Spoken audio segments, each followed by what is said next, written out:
Welcome back to the 2022 AEW End of the Year Awards from SmarkOutMoment.com. This Smack Talk podcast is going to be talking about the Writing Awards section for this, so go back and check out the Technical Skills Awards in Part 1.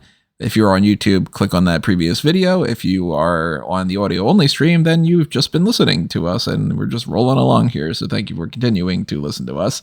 As always, thank you for all of your support in whatever fashion it is.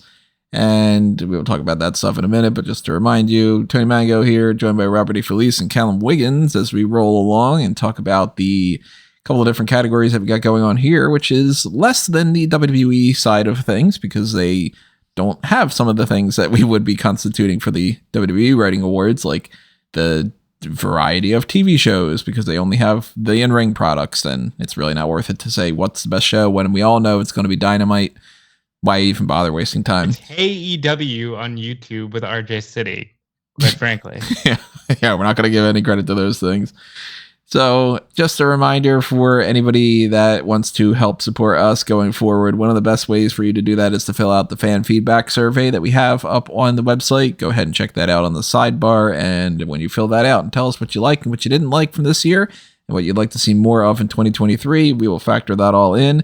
And also a great way to support us is on the monetary platforms we've got, like the Patreon and the YouTube channel membership, where if you get access to different tiers on there, you've got things like the Dark Casts, and you got the Pick Your Poison option where you can request certain things that we may necessarily not have the time to do.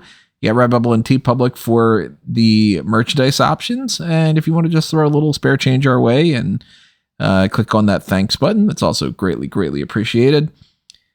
But let's start rolling on in here with the Writing Awards side of AEW, as we mentioned before. We're going to start things off with the best and the worst catchphrase or slogan for the year. Now, Callum, you were saying ahead of time when we were going through our preamble of recording this that this was one that you were kind of having a little bit of like a blind spot for. And I got a couple ones that I think you might be interested in putting on your list here. One of them being Vicky Guerrero's "Excuse Me," because she is still doing that. Yeah, that's an evergreen one. Yeah. One of them being when the violins play, violence is always on the way, from Marina Shafir. How many times did she actually say that this year? That's her catchphrase. Legitimately her catchphrase. Oh, God. So it's not, I can't. Your catchphrase is, "You don't know me." I was going to say, it's not like you can say that you don't know me, you know me, understand this, understand this. I mean, for that phrase, she said it enough times that it might as well be a catchphrase, that one promo, but I'll give her the little bit of the benefit of the doubt that that's not her catchphrase. But unfortunately, when violins play, that violence is always on the way, which is so clunky to say. I can't even say it without botching it. So I don't know who thought of that one. Probably her. It's not good. Another one of my runner-ups is I still absolutely hate the Zero Miedo from Pentagon because he says it like 9 times in each fucking match. That might have to be mine, but keep jogging my memory. Well, the number one worst that I've got is one that Dave even made fun of. War Joe. Oh, but is that a cat? Look, I don't know if I can count that as a catchphrase, but that's fucking awful. That was a stupid name for a team. I'm constituting a little bit of a slogan more so than a catchphrase. It's kind of a little bit murky territory, but I think it's so bad that I'm willing to just kind of bend the rules and just be like, yeah, War Joe. Who the fuck thought that was a good idea? Yeah, War Joe was stupid. I'm gonna go with the Pentagon because he does it too much. Not because it's a bad catchphrase, but just because it's overdone in the matches. Shout out to the fans for a late one in the year. Ocho! That's gonna get old quick. You're gonna say Ocho every time anybody hits 8 of anything just because you thought it's funny that Chris Jericho called himself the Ocho? I'll say it's Zero Miedo, but also, shout out to that. Could I bring up anything involving Scott Colton's mum? Well, I mean, That seemed to get over in one, like go over like a lead balloon in one segment at the very least. But out of the ones you just listed, because I didn't write down anything before this one, because I just couldn't think of, nothing was really jogging my memory. The violence and violins, yeah, that doesn't. That's just very poor. They need to come up with something better than that. There's got to be a way to do it too, because I get you're going with violins and violence; they sound the same. When the violins play, violence is always on the way. It's just workshop it a little bit. yeah. I would also say special shout out to I'm a wizard. Like I really, for as good of a year as he had in the ring, Chris Jericho had some of his most cringy stuff on the microphone this year. I like the wizard stuff. Something it popped in my mind even just now. Even when the violins play, violence comes your way. That's still better. Less clunky. I don't know. Marina Shafir, you're getting a lot of worse words in this one. I'm just sorry. Might be a great person. I don't know, but hey, we got to be honest. Now we got some good things on the best catchphrase option. I still think that cowboy shit is funny. I think, of course, I'm better than you and you know it is great from MJF. Something I didn't write down on the worst that I'm not as big of a fan of. I don't like MJF referring to himself as the devil. I think that's a little lazy. Like, oh, I'm the devil himself, whatever. Yeah, we know you're a heel, whatever. But I really like when he says the mid stuff. I thought that was great. We didn't get too much of it this year, but I still carry over from last time around. Really like the whole North Carolina thing, because that just always makes me laugh. But the best catchphrase of the year, and you guys might agree with me on this one, and I did not expect this to be something that I would be saying by the end of the year awards when I started this. Scissor me daddy ass. That's silly. Anybody goes, what's your job, Tony? I'm going to give an award to Scissor me daddy ass. That's what my job is. I think we should give a valiant late effort by I like this hat. That's mine. You are going that one. Okay. Yeah, of course I'm going with I like this hat. Jake Hager has the personality of a lump on a log, and he likes his hat. And I think that's going to single-handedly, that has revitalized his career, that has saved his career. He never has to wrestle again. He can tour, do the convention circuit with a purple bucket hat and just say, I like this hat. And people can go up to him and he can go, I like your hat. That's it. He has a career. He can sell hats. He never has to take another bump based off of, I like this hat. So kudos to Jake Hager for doing something fun with his career. Also, I've actually maybe figured out another one for worst catchphrase that I'd want to do, which is actually because Jeff Jarrett has said slap nuts now, so that immediately goes into one of the worst ones. Scissor that slap nuts. It's just amazing what Jeff Jarrett has done this year. Yeah, Jeff Jarrett's not be. I would have thought he would have come up already by this point in the awards, but yeah, it's the first time we're talking about him. Both of you, I have a very important question. Do you know what makes Daddy Magic's nipples hard? That's a fucking great catchphrase. It's so good. It's such a good catchphrase. The best thing about it is that he doesn't say it all the time. I think he's only said it like 3 or 4 times, but whenever he does, it just cracks everyone up. I imagine that's essentially the AEW equivalent of Uzi. Yeah, it could be that. But yeah, I'm gonna echo Tony. It's me, Dad. Yes, it's the talk of the town. Basically, so many crowd with signs with scissors going on. It's a greeting. It's a formalization, and it was actually one of the best promos of the year. Was them doing that promo about how scissoring brings everybody together, and it made scissoring feel like it's not just like a funny phrase about legs attached to each other in a certain angle. It's a bonding thing. You know, I think my favorite thing about scissoring, which is a thing I never thought I'd say out loud, is Tony Khan doing interviews going, "Oh, it's great. Kids are going to be scissoring each other at school. People are going to be scissoring each other in the office." Just, okay. Like, this is where we are. And everybody already knows it's going to be exactly like Suck It. It's weird. It's kind of cringe, but no one cares because we're all having a good time with Scissor Me Daddy Ass. So good. Let's move over to Gimmick. On the worst side of things, I have 3 options. One of them being, what the fuck was Nyla Rose doing this year?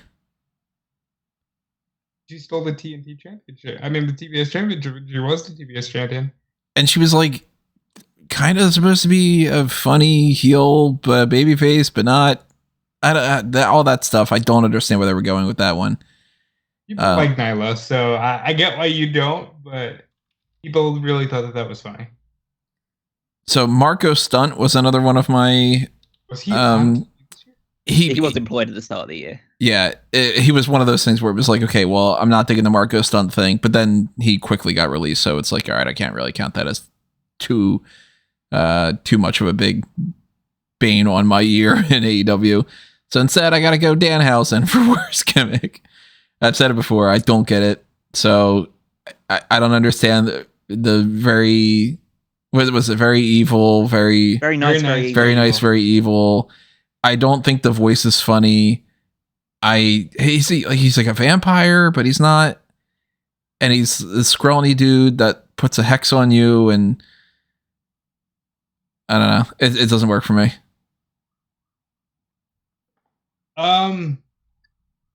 This is going to sound meaner than I mean it to. I love this person. But part of me wants to give this award to whatever Matt Hardy has done in AEW, period.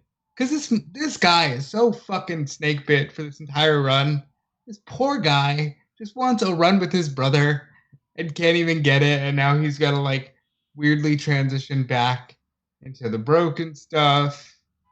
Is that what he's trying to do now? I've paid so little attention to everything with this group. It's leading to he's going to do the broken thing again. So part of me really wants to go with that. And then there's another part of me that says, I already explained I don't like Luchasaurus. Like, I think it's time for him to take off the mask. But then I think Chris Jericho threw fireballs a lot this year. And I wasn't super fond of that, but he balanced that out with doing the Lionheart stuff, which was super fun. So I think, gun to my head, I'm going to go with Luchasaurus. Because I just think it's time to shake that up a little bit. I'm surprised these names haven't come up too often yet so far, but the Factory and the Firm. But, like, what's the Factory's gimmick? See, that's the thing, is that they suck and they know it, I guess. so I'm like, it's not really that offensive. I'd ask the same question, like, what's Nyla Rose's gimmick? That's the thing, is I just don't even know. She's just a woman who has a personality. It's like, it's not like gimmick. It's not like, you know, Danhausen. Danhausen's definitely a gimmick. But like, I think that I think the factory essentially, they're the trainers, the training people under QT Marshall, and QT Marshall always loses. So it's like they're learning from a loser. And the Firm, I don't actually know what the Firm's gimmick is, but it's just a weird collection of people that just don't belong together. I'll tell you what the Firm's gimmick is. The people that really got fucked and cast aside when CM Punk was no longer at AEW, that's their gimmick. Man, the Factory is the people that got tossed aside when Cody Rhodes left. Catching back to the earlier half of the year, we still had the Hardy/Andrade family office. Again, everything Matt Hardy did this year. They're coming in my worst. yeah. Oh, there's definitely room to talk there. But that all kind of pales into comparison to Kip Sabian had a box on his head. That is another bad one. No, but like, he had a no, box. I don't. What now? I don't really mind. It's completely inoffensive what he's doing now, because he's essentially just, you know, fake Joker, fake Jared Leto Joker, should I say? Probably with that's the worst. With Penelope Ford as his knockoff Harley Quinn. Is she doing that? I've paid They're not so really little doing attention anything. to I mean, it. they're just like They're weird not really people. doing Like it. Yeah. they do this like weird thing where it's like Joker, but it's also Beetlejuice. It's like weird. Beetlejuice, Joker, and Penelope Cruz or Penelope Ford. Not Penelope Cruz. I wish it was Penelope Cruz. Penelope Ford's Penelope Cruz. And is she doing like a Harley thing? Is it just because like is everybody that's blonde just wants to be Harley Quinn? Well, yeah, that's a conversation for another. Just because you're a redhead doesn't mean you're Poison Ivy. Just because you're blonde doesn't mean that you're Harley Quinn. God damn it! I think they don't want to be. I don't think they want to be Harley Quinn. They want to be Margot Robbie. Maybe that's it. Yeah. But the whole box thing, because the box led nowhere. It led to a one-off like short-term feud with Pac over the All Atlantic Championship, which Kip didn't even win, and it was just for the entire year he was just sitting in the crowd with a box on his head. Now, Callum, you know that the only worthy part of an unboxing is the actual unboxing. Nobody ever really cares about what's inside. It's just, ooh, I unboxed something. Well, the funny thing about that entire thing was that he stood in the crowd with a box on his head for the entire time. And when the big reveal happened, it wasn't actually him under the box. It was a fan that he just tied up and put in the box. They couldn't even get the reveal right. No, but I do get it. I do agree that he had a very strange year. He was trying to think outside the box. He got stuck inside it. That's what it was. On the best gimmick side of things, my runner-up is Orange Cassidy. He's perpetually at least a runner-up for me just because I dig the character so much. But I think I got to go the Acclaimed. As much as the Sister Me Daddy Ass thing is my best catchphrase slogan of the year, I think as simple as they are super effective for their gimmick.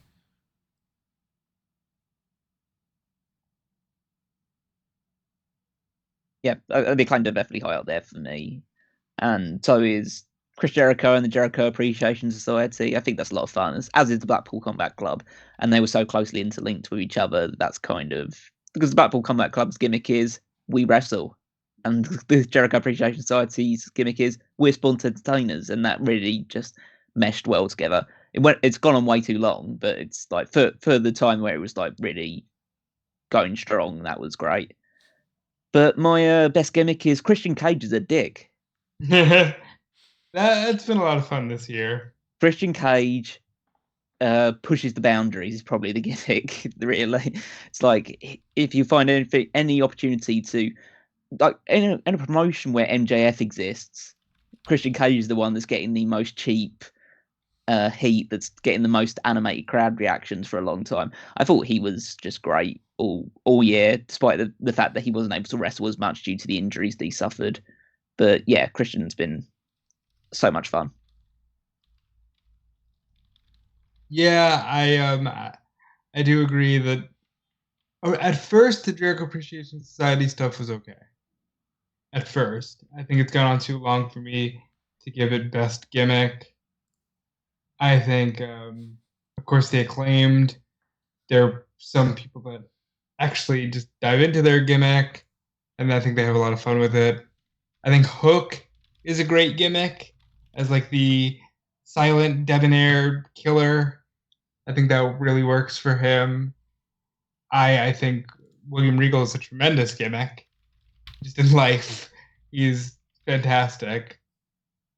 But I think what it really all boils down to is a character that somebody has given their all to, and I think it's Maxwell Jacob Friedman, because he is MJF, and you can't catch him not being MJF. You'll catch Swerve being like, oh yeah, this is the thing we did. Listen, you'll catch Jericho being a dick, and then you'll immediately catch him on the press conference afterwards being like, and here's how we broke down this match. Maxwell Jacob Friedman doesn't do that, and that's why he's the best, because it's almost not even a gimmick. That's how much of a gimmick he actually is.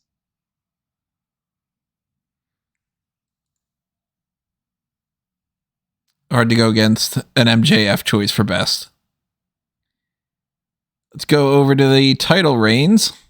Best and worst title reigns apply to Oh boy. all sorts of different belts that we got because we got some brand new belts this year. So, for the first time ever, we got the TBS Championship, we got the All Atlantic Championship, the World Trios Championships. And, this is kind of where we start getting into some dodgy, do you want to be kind of cutesy with your pick or what? Because it is interim / vacant the best or the worst for this year?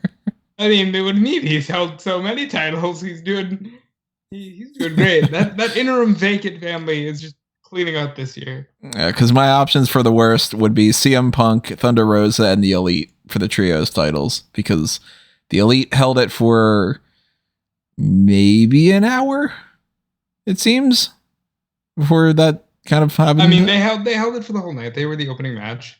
Or the second match, and that's right, yeah. So a couple hours. Well, I mean, if it's an AEW pay-per-view, there was 12 hours worth of that. So. Well, there you go. So they at least held it. But yeah, they didn't even have a full day, and they got their titles taken away from them. You've got the Thunder Rosa situation where she gets injured and she has to somewhat vacate the title, but not necessarily, because they decide that they don't want to do that. They want to go with the interim thing, and then enough time passes by that even after Toni Storm wins the championship and defends it for a while, then loses it, they have to retroactively go back and say both she and Jamie Hayter are not interim champions. Thunder Rosa's title reign gets reined back, and that was just a mess. Then you got CM Punk, which is he wins the title, gets injured. Moxley wins the interim title, loses it to Punk, and then Punk gets injured again. Moxley picks a ball back up again and has to be the champion twice when it comes out of that. Technically speaking, I guess you could pick one of the ROH things here, at least for this year. I don't know if we'll do it differently next year, but I kind of lumped them all together as a tie because they're all really bad, but I'd put a little bit less of weight into the trios one now that things have kind of fizzle it out a little bit differently. I think that the CM Punk and Thunder Rosa ones are worse. And I mean, Thunder Rosa had a bad title reign before she got injured.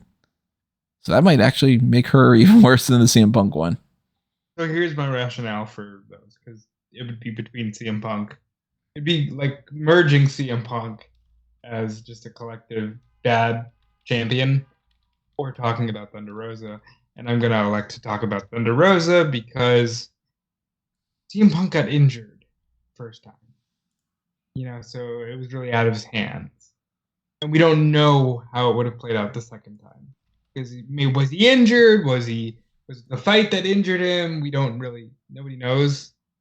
So I'm gonna go ahead and say Thunder Rosa because she wins the belt and we're all really excited, and then she has lackluster matches, and then she has this injury thing where she can't even drop the belt to Toni Storm, and it's pretty much been confirmed that she was going to. She's going to drop it to Toni. She kind of hurts her back. Whether or not you believe that, I know there have been some reports to the contrary, but she stays injured. She stays away for the rest of the year, and then there becomes this huge discussion, more so than with Punk even, about, hey, fuck this interim thing. It's not fair. Toni Storm has been a great champion. Fuck this interim thing. And then Tony Khan's just like, yeah, I'm just trying to give Rosa every chance I possibly can to come back. And then Jamie wins. And again, that night he says, yeah, I'm just trying to give Thunder Rosa every chance I can to come back. By Wednesday, they go, hey, exciting news. She's not coming back. She's forfeited the title officially, and now they are both lineal champions.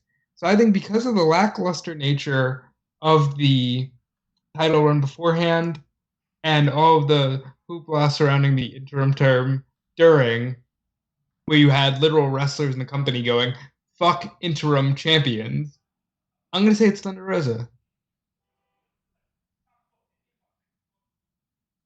The CM Punk and Thunder Rosa are both very worthy contenders for this. Just as you both said, their reigns were very disappointing for what we were hoping for. But I'm sticking to my guns of what I've said earlier this year, and I think some of the worst stuff this year was both Sammy Guevara and Scorpio Sky as the TNT champion. Like Wow. between both of them and those two swapping the belts, some of the absolute worst shit that AEW has ever produced between those two. And so I'm just gonna round it off because you guys have both kind of picked on two of the other ones which are definitely worthy. So I'm just gonna go with what I personally disliked the most, which was those two feuding over that championship. It absolutely destroyed the credibility and excitement that was surrounding that championship when Miro and Darby Allin and Cody Rhodes were holding it. Yeah, I actually had Scorpio Sky written down as my, like, if the interim stuff doesn't necessarily count, and I had to go for just like pure, you had the title and you did something with it types, then the Scorpio Sky stuff would have been moved for me. But then unfortunately / fortunately we got all the other stuff, and then it was like, never mind, that Scorpio Sky stuff, I'd rather take that than all the other nonsense we got. On the best side of things, honestly, I didn't really love a whole lot of them.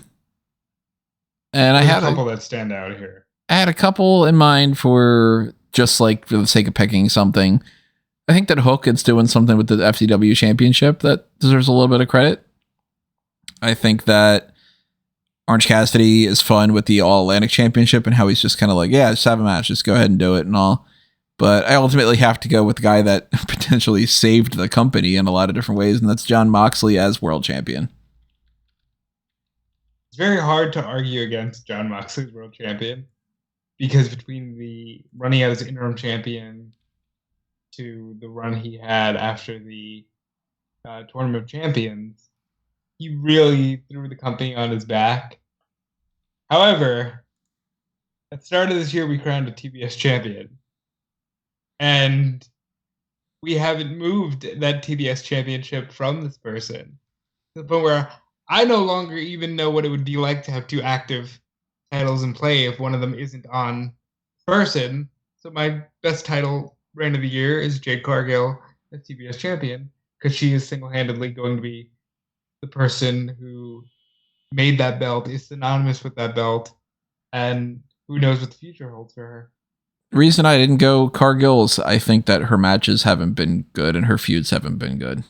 I do agree with that, and I can see why you would go with Moxley based on that. Yeah. But I think that because of the consistency, like there was no interim TBS champion this year. I mean, well, they tried to, for some reason, Tony Khan didn't just say, Nyla, give the fucking belt back. Right. So we kind of had two TBS champions. It's only been Jade. If you go with like most dominant performance as a champion, it's definitely Jade Cargill. Yeah. So I had 4 options for this. Jurassic Express as the AEW Tag Team Champions because they had banger matches all the time as the champions, all the way up to dropping it to the Young Bucks in that ladder match.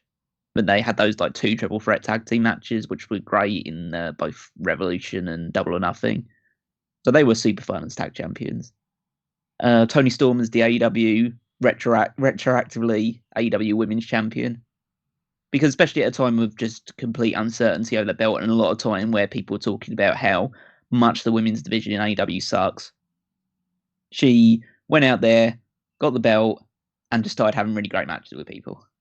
And she wasn't necessarily defending the belt every week, but she was pretty much on TV every single week, having matches, fighting and having good matches most of the time as well. So and I thought that the match that she had with Jamie Hayter dropping the title was one of the best women's matches AEW has seen.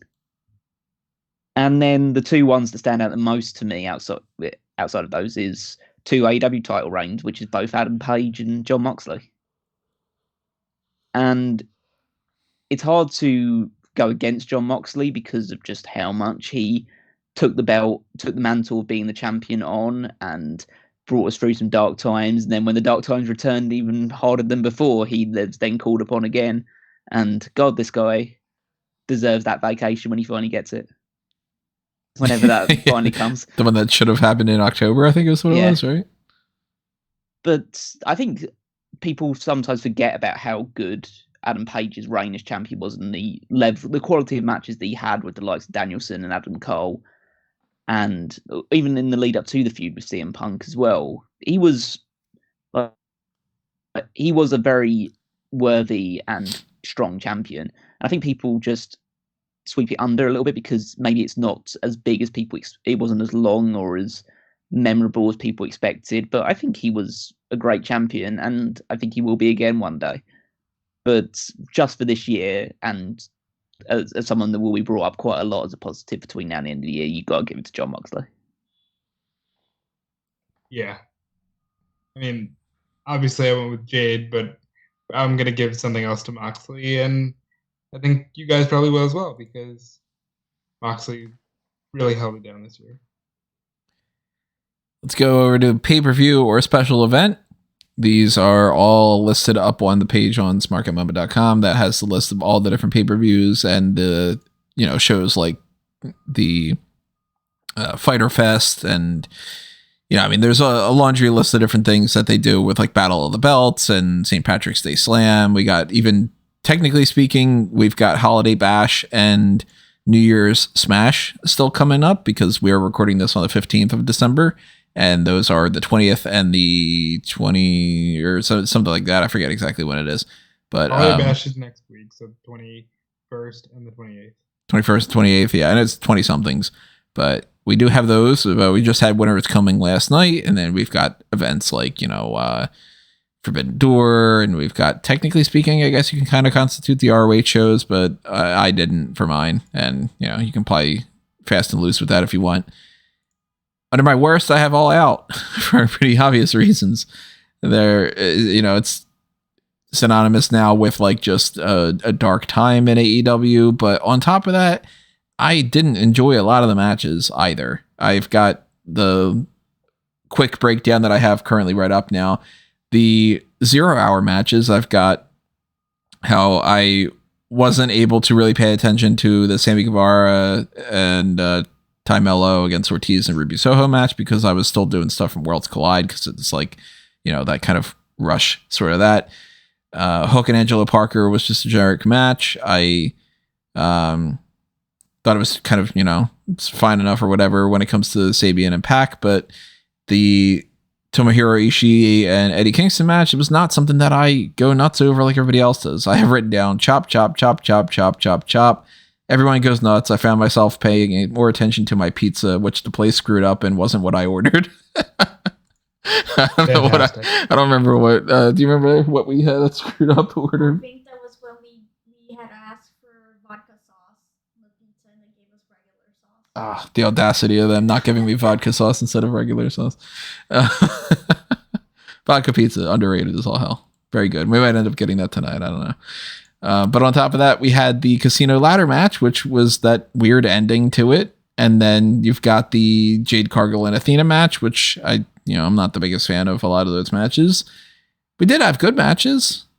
The Elite and Dark Order had a decent enough match of the Trios Championship Tournament final and, whatever. But we also had things like the Ricky Starks and Powerhouse Hobbs match. And I wasn't as big of a fan of the 4-way for the interim women's title as other people were.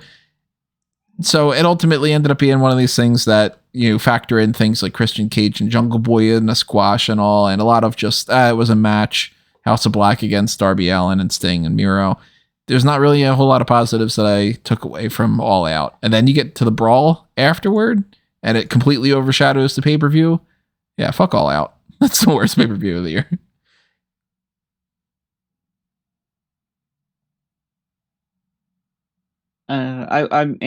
I can agree that it's probably out of the more traditional pay-per-views. It wasn't one of their strongest years. I think both All Out and actually Double or Nothing underwhelmed a little bit. But if we're classifying just all special events, I think we need to talk about Battle of the Belts and how underwhelming they are. We've had how the same underwhelming these shows are. They're so nothing. They're thrown together at the last minute with matches that have no chance of getting super over. The ones that stand out to me the most are 2 and 4. Because at least I think in the third one, at least you got Claudio Castagnoli versus Konosuke Takeshita for the Ring of Honor Championship, and so I was pleased if it had just been that, and that would have been like totally worth my time. But the other ones, I think the fourth one in particular, where just like no title changes took place, and I think one of the standout ones was what I'm trying to remember actually off the top of my head. I need to just double check these. Fourth one you're talking about? Yeah, the fourth. Fourth one. was Pac against Trent Beretta, Cargill against Nightingale, and FTR against Gates of Agony. Yeah, it's a load of matches that are either people that were just Ring of Honor focused or people that you just knew weren't winning the championships. And it was just a load of like nothing matches that don't live long in the memory. So I'd probably just end up going with just Battle of the Belts in general, but particularly 2 and 4. No, I was going to say Road Rager because I think that AEW does too many. Like, oh, it's TV special event thing.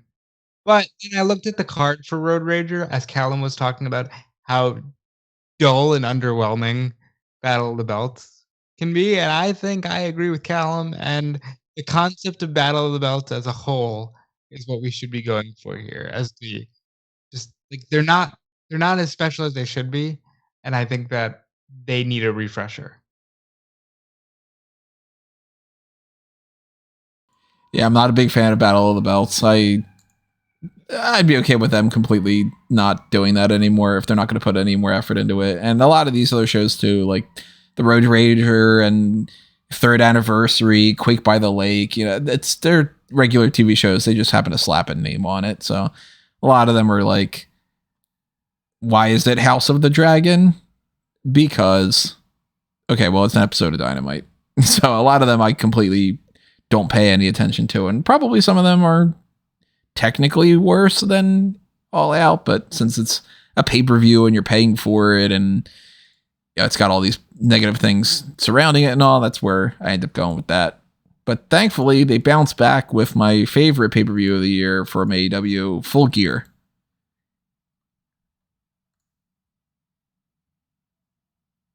Yeah, I mean, Full Gear was a great show. You're not going to get any argument from me.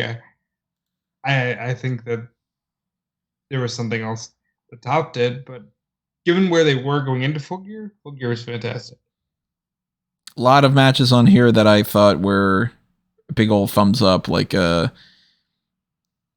and Starks, I said solid enough match. Thumbs up on Akiyama against Eddie Kingston. You got the Jungle Boy against Luchasaurus Steel Cage match. You've got the Death Triangle and the Elite. That was another great match. Jericho, Danielson, Claudio, and Sammy Guevara. That was great, of course, all the people involved in that. Yeah, here and there, it's hard to get a pay-per-view that's like perfect, and this wasn't perfect or anything, but Moxley losing the title at MJF with the William Regal thing, big fan of that. Yeah, it's definitely the one that stood out to me the most. My number 2 being the one that probably a lot of you guys are going to end up saying. So hit me with it. What's your best pay-per-view of the year? So mine, I really thought it was between 2 for me. It was between either Double or Nothing or what I went with, which is Revolution. Oh, because I'm surprised. I thought you were going to go for Bindor. No.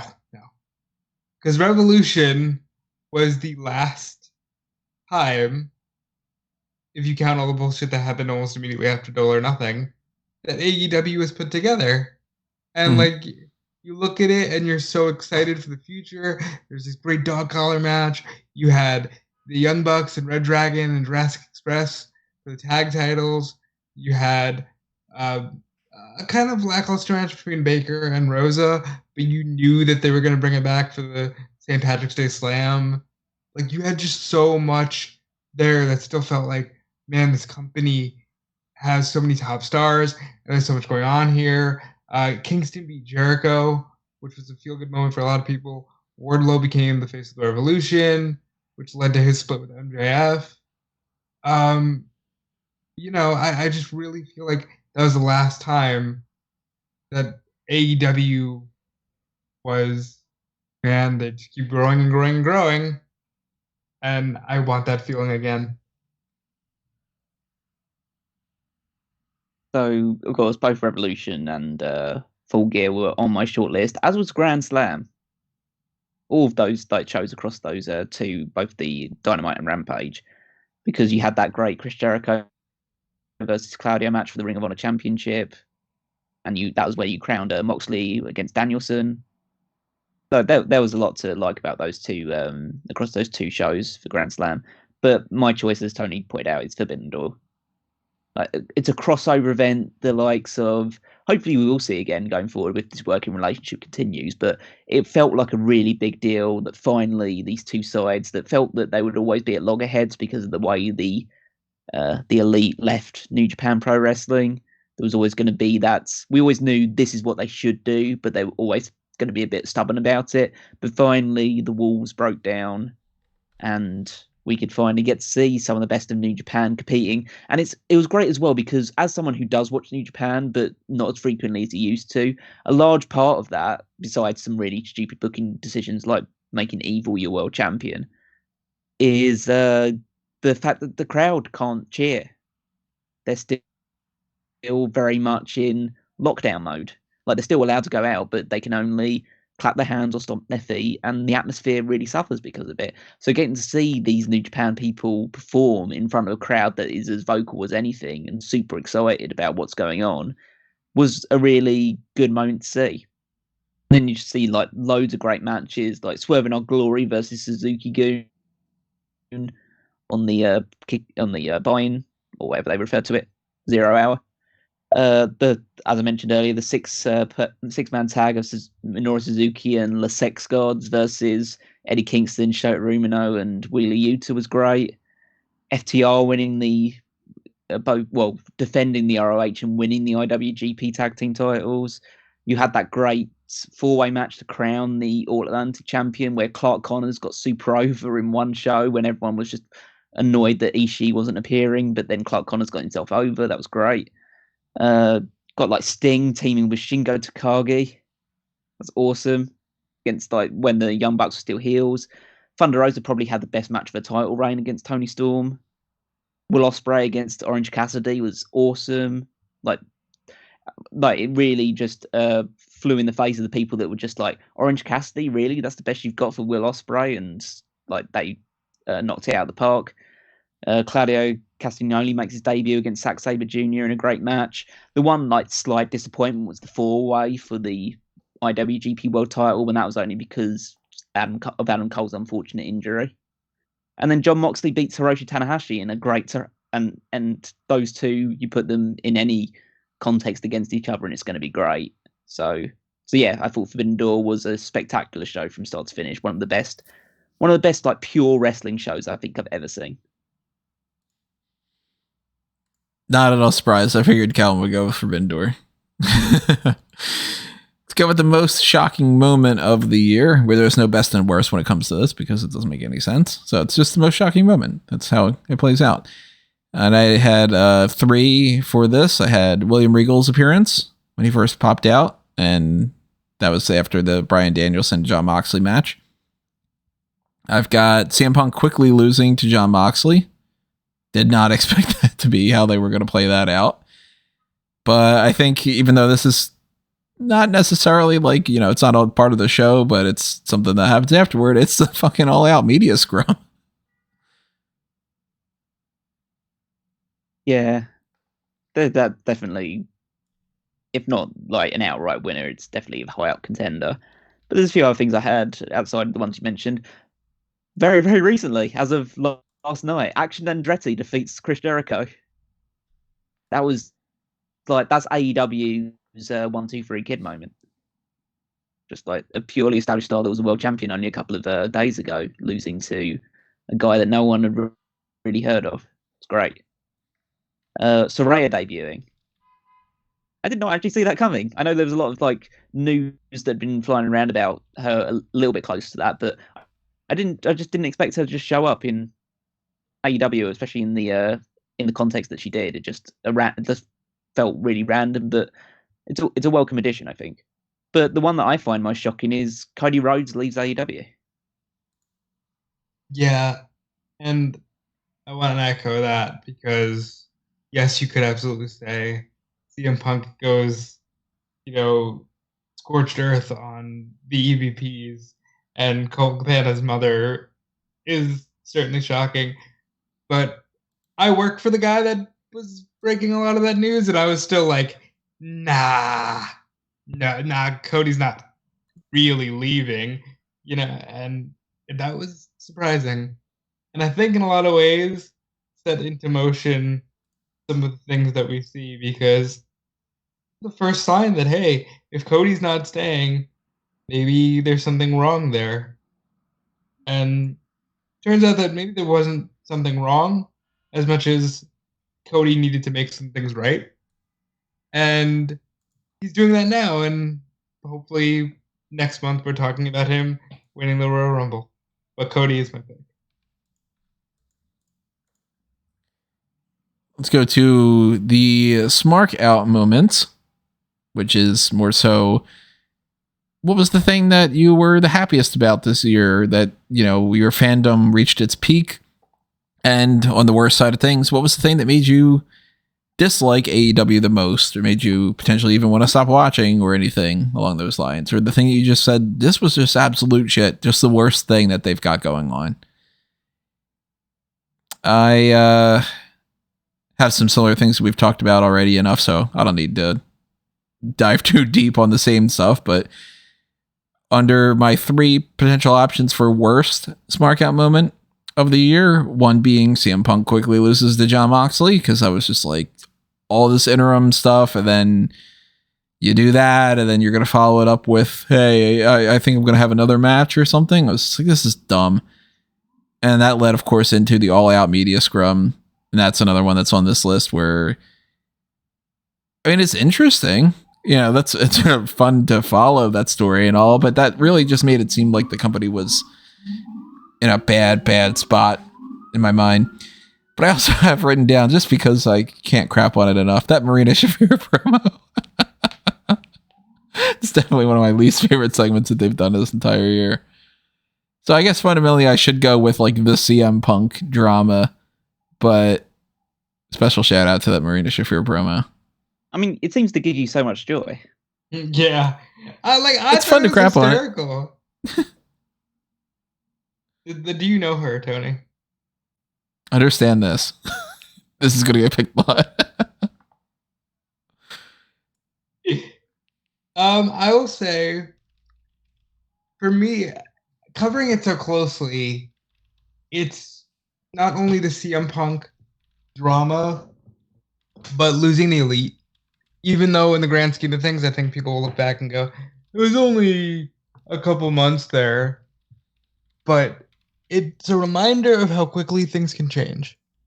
Because 1 minute you're talking about all of these great people, these Adam Coles, these Samoa Joes, MJF. We haven't talked about him because he's world champion right now. But for a minute there, it seemed like he was genuinely unhappy.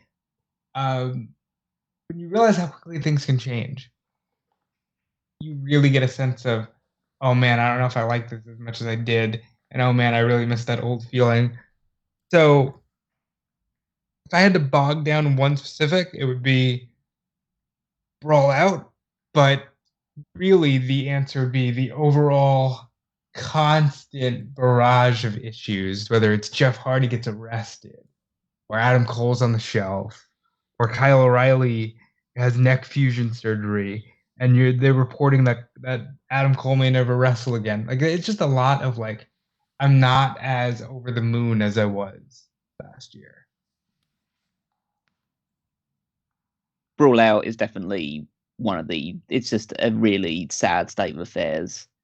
And then you look at things like, I mentioned before, but just Miro's continual absence from TV is just something that really hurts my fandom, because I think that he's just one of my favorite people that I watch all of last year. And so to see him constantly be on the shelf, and then when he does come back, be used sparingly, it's not good. And then the whole Thunder Rosa relinquishing the title was just a big disappointment, a big disappointing way to end what was supposed to be like a big crowning moment for her. And something I think that we all thought that she deserved when she did get it, and then the way they all fell apart from that. I think the overall is just it's just Jeff Hardy in general, because the sad thing about it, the CM Punk thing, CM Punk thing is absolutely shocking and it's devastating and a really bad way to end what had been so much fun leading up to that point. But the Jeff Hardy thing is sadder because it was so predictable. Like everyone should have seen that coming. Like, Specifically, I remember Double or Nothing, where we're watching him walk to the ring, and I go, "Uh-oh!" And this is before he takes any bumps, and people were like, "No, it was this or it was that," and then like a week and a half later, the news comes. And I agree, it's so heartbreaking. But continue. Yeah, it's just the point that his body's broken. He can't do what he used to be able to do, or if he does, then he needs to be spending a lot more time recuperating. And they just had him like play the hits. All he was doing was tables matches or like multi-man matches where he could get hidden, and then when he had to have a tag team match, like he has to be carried through a lot of the stuff. And then, as he often does, he gets an opportunity, and then it all blows up in his face because he just can't help himself. And yeah, so beyond that, that was the moment where it's the most, even with the CM Punk thing and all the drama surrounding that was the moment beyond what we've seen recently with Jeff Jarrett as well. But that was the most TNA I've ever felt of AEW. Was that moment of like, you signed a guy because he was being WWE, knowing how much of a problem he can be, and then it almost immediately blew up in your face. Yeah. In a way that everybody could have seen coming. Not like the CM Punk thing. Like, we know that CM Punk can be volatile, but I don't think anyone would have expected it to end the way that he did, whereas the Jeff Hardy one had such a sad predictability about it. Almost like he had like a countdown clock until it would happen. Because I think people forget the way that he left WWE, and I think a lot of people, really wanted to believe, oh, it's a swerve, and he's just acting erratic so he can go to AEW and be with his brother. Because I described Jeff Hardy as this to some friends. I said, Jeff Hardy's that problematic family member that you just continuously pull for, even though they continue to break your heart. And I really feel like this might be the time to just go, you know what? Enough. Enough is enough. And I'd rather him be safe and healthy than be on my TV screen wrestling. So let's talk about the positives. Best Smark Out Moment of the year. I have as my third runner-up, which ended up playing out the way that I thought it was going to be. It was Tony Khan announcing that he's purchased Ring of Honor. Because for a hot minute there, I was like, that's pretty cool. Yeah, we haven't seen this happen. This is totally different from everything that we've gotten, except for Vince purchasing WCW, and it's happening in a different way. And, maybe we'll get some people that are like signed to that instead. Maybe the titles are going to change with something differently and all that. Now that things have played out, it's not quite as good. I've got Claudio's debut at Forbidden Door on here. Very cool. But more so, I've got the MJF sympathy promo on CM Punk. You mean the one where he does the whole, I believed in you and kids used to bully me. Where people were like, oh shit, is he a babyface? And all, and it was just like, no, he's setting you up for stuff. Like, I can't believe that he got him twice this year. He got him on that, and he got him on the Regal stuff, that I Want to Earn It. People really want MJF to be a babyface, and he just gets you every time. It's the great thing about MJF is the fact that he is in some ways very one note as a heel, because that's just like good, but he's got so many complex layers to him. Because even though he said that stuff and people thinking, oh, is he turning babyface? Nothing that he's done in those regards has ever contradicted his attitude or his overall demeanor as a heel. It all makes sense in who MJF is and why he is what he's like. But it can always then fuel a future babyface run.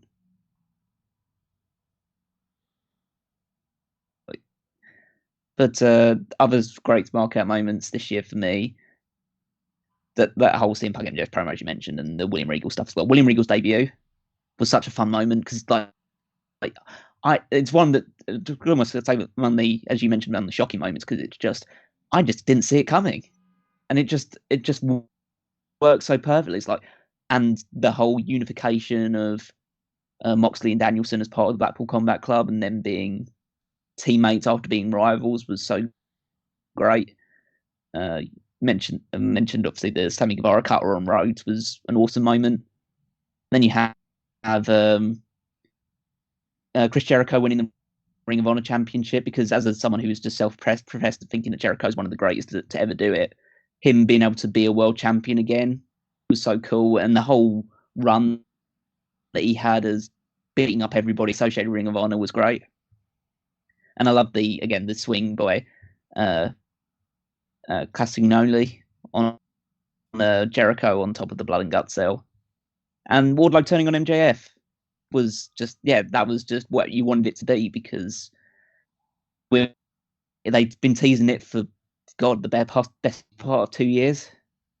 Pretty much ever since Wardlow debuted, they've been teasing the idea that this will happen, and then when it happened, the roof went off, and you could even say that everything's been almost a bit downhill from here, because you couldn't really recapture that high again.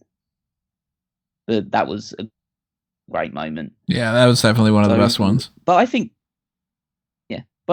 actually my overall best Smark Out of the year, and it's a bit of a weird one, it's the Acclaim's match at All Out. Swerve and Our Glory. Because that was when it all clicked. Because even up to that point, everyone was like, and they'd been really good as baby faces, and they'd started to get a lot of momentum. But it was that night where they became undeniable. And just hearing the reaction, how much they wanted them to win. And even though they didn't win, which is like, it's a weird thing, because it's almost like it's a great moment, but it wasn't perfect because they didn't win on that night. And they ended up winning, like, obviously about a month later. But just to hear that reaction and how much that match meant to everyone watching, how much they were behind that team, it just felt like, okay, this is a top act now. This is a team that you can't deny. So, and I don't think it's very rarely you hear a reaction like that, or just feel as invested in what you're watching, especially with us, because we've gone so cynical and jaded over the years, especially with you two being, I don't know, to not discount myself, but you two obviously being part of the writing about all this stuff all the time and having to talk about this stuff all the time. And so we can get very jaded, and just to almost like be in the moment as that match was happening was just so cool. Yeah, that's another huge one. Big fan of that. So I'm gonna make this real quick and just say it's CM Punk coming out to his Ring of Honor gear and his Ring of Honor music at Revolution, because that was super cool and I wasn't expecting it. And it was right after Tony bought ROH too. I didn't think that you were going to end up going with that one, but that makes a lot of sense based off of some of the other things that you were saying about with the other bests. That was definitely one of those mark out moments for you. Good song too. I like that. We're going to round this out with the storyline awards, best and worst storyline of the year. So the feuds that we liked the most, we couldn't get enough of, and the ones that were just so terrible that we couldn't wait for it to end. And I've got 3 down for my worst. My runner-ups being 2 Jade Cargill ones. The Nyla Rose one and this current thing with Bow Wow. I don't understand why the hell that's happening. I think it's dumb as hell. But I instead decided to go with, quote, anything with the Andrade Hardy family office. The fuck was this? It's a dumb story. It was a dumb faction, and they've been involved in a lot of dumb feuds. I've got a few things here. I've got House of Black in general, and mainly, I am one of those people that does like the Julia Hart being involved in it, but the whole it was too slow a progression, and then when it did happen, it kind of all fell apart really quickly because of the stuff involving Malachi, and which we won't go into, but people know what that's referring to. The one that's just a bit sad personally is the disintegration of the Dark Order. Just because they were so much fun as the people behind Adam Page and just being the new founding for them, and then just one by one with like Stu Grayson leaving. I think that was, I don't know if that was the start of this year, but it was like last year at the very earliest, and then Alan Angel's going, then Anna Jay joins the Jericho Appreciation Society, and now we have Preston Vance, part of whatever this collection is with Roosh. And yeah, so it's down to 3 guys essentially. Well, 4 if you count negative 1, but it's just a really, really depleted scene, and it's sad to see that group fall apart because they were so much fun throughout 2021. I've kind of extended your thing with Jay Cargill to Jay Cargill has no challengers. It's perpetual storyline, yeah. Yeah, it's the perpetual thing that no one's on her level, and they don't do anything to really convince you otherwise. Like she just takes on whatever. Every every month or so, she just takes on another random woman on the roster and beats them because that's just what happens. But the worst storyline for me, as I think I've alluded to already, is Sammy Guevara versus Scorpio Sky / American Top Team / whoever you want to involve it, because it was just at the period of time where everyone was turning on Sammy because of the whole Ty relationship, and just then doing like so much like PDA on TV, and you're supposed to still think they were the baby faces, but then people started to get behind Scorpio Sky and Ethan Page to the point where I thought, okay, just do a double turn, and yet they just didn't do a double turn. They just kept them both as unlikable heels, and they got to the point where they were teasing that Scorpio Sky's going to turn babyface and break away from American Top Team and just be like a fighting champion, and that's how they're going to get away from it. And then he just doubled down on being a heel. Yeah, the whole thing surrounding that TNT Championship really withered away a lot of the goodwill that title had built in the years prior. So that was definitely the worst for me. That was yours.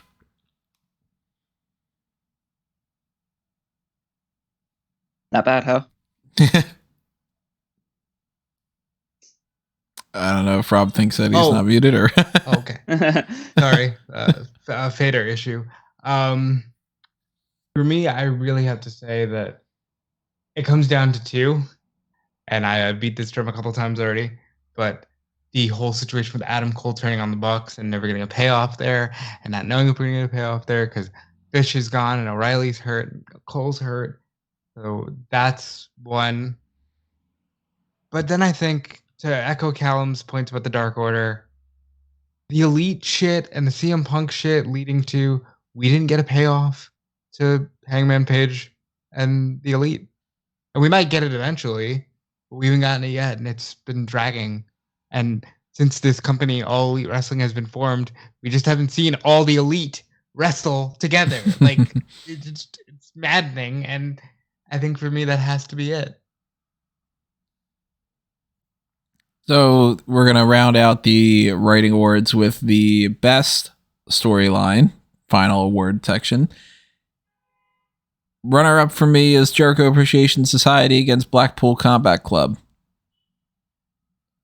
I think that it's kind of overstayed its welcome in some ways. So they've had really great moments, and then they've had some where it's like, all right, I'm kind of getting a little bit sick and tired of the same people going up against each other.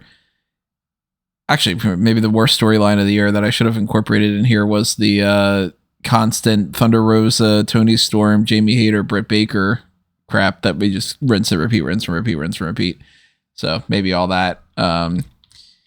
But the best that I have is MJF's ascension to championship.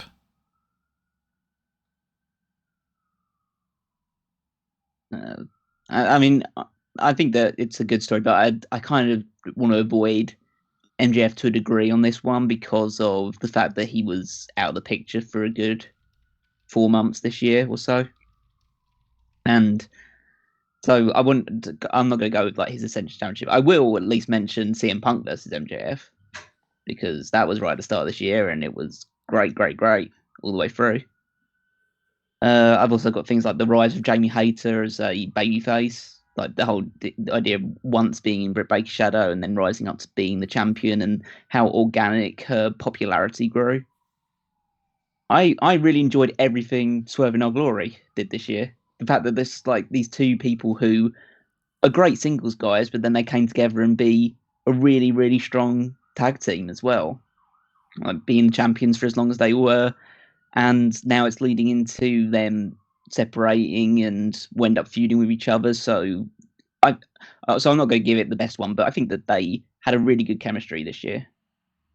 Got Blackpool Combat Club versus Jericho Appreciation Society, and maybe just the whole thing should just be Blackpool Combat Club in general as a kind of a storyline, how they developed and how like Yuta fought his way into Blackpool Combat Club, and then the association with like Kingston and Proud and Powerful, and the incorporation of Castagnoli, and then obviously leading into the feud with Jericho Appreciation Society and the whole battle between the wrestlers and sports entertainers. And then you've got the general overarching story of this year, which is John Moxley holds AEW up on his shoulders. Yeah, that's true. It's kind of like the on-running story. Is like, oh god, we're in real trouble, Mox. That's kind of the AEW in case of emergency, break Mox glass. That's kind of what you do. And I think just for a pure in-ring standpoint as well, and I don't know whether Rob will mention this due to the match of the year that he chose, but FTR versus the Briscoes. Just from a pure, just free match series, a rivalry that was hardly featured on TV because fundamentally it can't. And just having those, just have banger match after banger match over the Ring of Honor tag team titles, I think that's definitely stands up as well. But gun to my head, I'll go with just everything associated with the Blackpool Combat Club this year. So much fun. I think that both of you chose great answers. I think that MJF is fantastic, as I'll circle back to in a second. I think that the Blackpool Combat Club was a tremendous year, and I really regret that we won't get more of Regal on camera in AEW.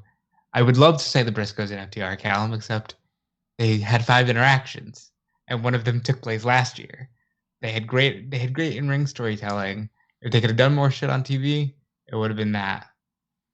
My pick is CM Punk against MJF for the simple fact of when you watch CM Punk, you go, oh, that's what the fuck wrestling is supposed to be.